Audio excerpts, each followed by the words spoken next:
Hello friends, welcome to my YouTube channel. তো এখন কথা বলবো সৌরভ দাস অভিনীত নতুন একটা বাংলা ছায়াছবি, যার নাম হচ্ছে মিটার ডাউন। এবং এই ফিল্মটা কিন্তু বায়োস্কোপ ওটিটি প্ল্যাটফর্মে অ্যাভেলেবেল আছে। তো মিটার ডাউন ফিল্মটা কীরকম হলো সেটা নিয়ে তোমাদের সাথে কথা বলবো। তো ভিডিওটা কিন্তু অবশ্যই শেষ অবধি দেখবে।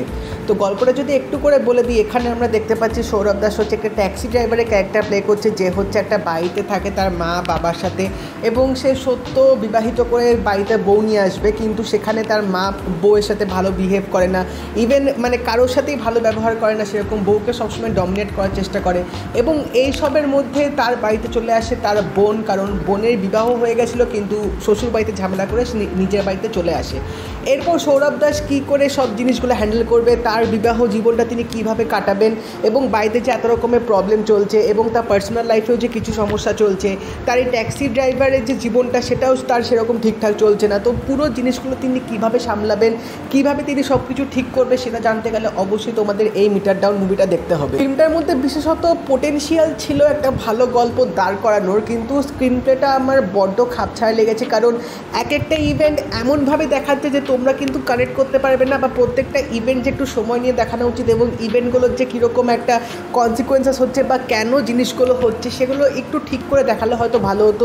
কারণ ফিল্মটা রান টাইমও কিন্তু সেরকম বিশেষ না, 1.5 ঘন্টার কাছাকাছি ফিল্মটা রান টাইম। তো সেজন্য এখানে স্ক্রিন প্লেটাকে বিশেষ করে সাজাতে পারেনি, এবং এখানে সৌরভ দাসের যে ক্যারেক্টারটা সেটাকেও কিন্তু ভালো করে এখানে এস্টাবলিশ করতে পারেনি। কারণ তার এখানে অনেক রকম প্রবলেম চলছে, তার ফ্যামিলি ইস্যুস আছে, তার এখানে বিবাহ লাইফটাও তিনি ঠিক করে কাটাতে পারছে না কিছু প্রবলেমের জন্যে। তাই তিনি যে ট্যাক্সি চালাচ্ছে সেটাও তার সেরকম অনেক সময় তিনি প্রবলেমের সম্মুখীন হচ্ছে, বন্ধুবান্ধবদের মধ্যেও তাকে হ্যাটা করছে। তো এই জিনিসগুলো না ফিল্মটার মধ্যে সেইভাবে গুছিয়ে তুলতে পারেনি, যার জন্যে তোমাদের সবসময় দেখার সময় মনে হবে যে কিছু একটা হয়তো কমতি থেকে যাচ্ছে পুরো স্ক্রিন প্লেটার মধ্যে। তো যার জন্যে তোমরা কিন্তু গল্পটার সাথে বা ক্যারেক্টারটার সাথে কিন্তু তোমরা কানেক্ট করতে পারবে না।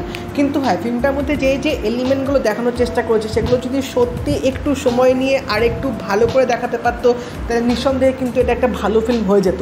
তো ফিল্মটার মধ্যে সেরকম পজিটিভ পয়েন্ট আমার কিছুই লাগেনি, বাট হ্যাঁ, এখানে সৌরভ দাসের ক্যারেক্টারটা কিন্তু আমার বেশ ভালো লেগেছে। তিনি এখানে ট্যাক্সি ড্রাইভারের রোলটা যেভাবে প্লে করছে সেটা বেশ ভালো লাগছিলো। এবং এখানে তার একটা সিন আছে যেখানে তিনি বাড়িতে মদ্যপ অবস্থায় ঢুকে তার যে রাগ, তার যে ক্রোধটা আছে সেটা তিনি যে বার্স্ট আউট করবেন, সেই সিনটা কিন্তু তিনি দারুণভাবে ফুটিয়ে তুলেছিলেন। তো ওই মোমেন্টটাই কিন্তু আমার পুরো ফিল্মটার মধ্যে বেশ ভালো লেগেছে।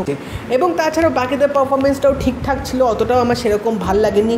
এবং এই ফিল্মটার মধ্যে কিছু গানও ইউজ করা হয়েছে, গানের মোমেন্টগুলো বেশ ভালোভাবে এখানে ক্যাপচার করা হয়েছিল। এটা আমার একটু বেশি খারাপ লেগেছে, সেটা হচ্ছে এখানে সৌরভ দাসের যে বিবাহ যে জীবনটা ফিল্মটার মধ্যে ভালোভাবে দেখাতে পারেনি। এখানে এডিটিংটাও কিন্তু সেরকম ঠিকভাবে করা হয়নি, এবং পুরো ওভারঅল প্যাকেজটাই না আমার সেরকম কিন্তু অতটাও ভালো লাগেনি। আর একটু সময় দিয়ে হয়তো কাজটা করা উচিত ছিল, তাহলে হয়তো জিনিসটা আরও ভালো করে দাঁড় করাতে পারতো।